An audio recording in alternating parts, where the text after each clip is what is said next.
மாப்பிள்ள என்னடா இது இவ்வளவு பெரிய பில்டிங்? டேய் இது பேர் தான்டா மாலு. உள்ள வந்து பாத்தீங்கன்னா இன்னும் பயங்கரமா இருக்கும். வா போலாம். மாப்பிள்ள இது சுத்தி பாக்கிறதுக்குள்ள என் தலையே சுத்துதுடா. மச்சான் எதிர்க்க காஃபி கடை இருக்குல்ல, காஃபி குடிக்கலாம் வரியா? ஆமாண்டா, கொஞ்சம் தலைவரி நம்ம தான் இது காஃபி குடிப்போமா? நாங்க கடையில விக்கிற காஃபி ரேட் நான் சொன்னேன்னு வச்சுக்கோ, நீ காஃபியே வேணான்ற பாக்குறியா? எவ்வளோ? அந்த கடையில ஒரு காஃபியே 700 ரூபாய் 800 ரூபாய் இருக்கும். ஒரு காஃபி 800 ரூபாய் இருக்குமா? என்னடா சொல்றேன் இவன்? டேய் காஃபிலாம் வேணாண்டா, நம்ம சுத்தி பார்த்துட்டு வெளில போயிடுவோம். ஒரு காஃபி 800 ரூபாவாமே. மச்சான் அங்க என்னடா ஏதோ HMன்னு ஏதோ போட்டுக்குது. டேய் அது Dress கடையோட பேருடா.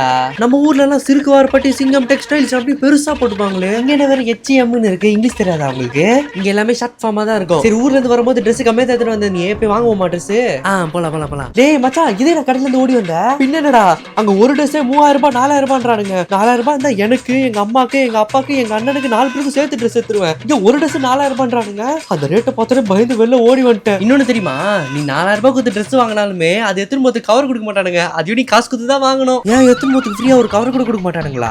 அது ஏதோ சொல்ற அப்படியே ஏதோ காரணம் சொல்லி வாங்க வச்சிடறானுங்கடா. நம்மளும் வாங்கிட்டு வந்துடுறோம். அப்ப இங்க எதை சொன்னாலும் ஏமாந்து வாங்கிறதுக்கு ஆள் இருக்கிறாங்க. நிறைய பேர் இருக்கிறாங்க.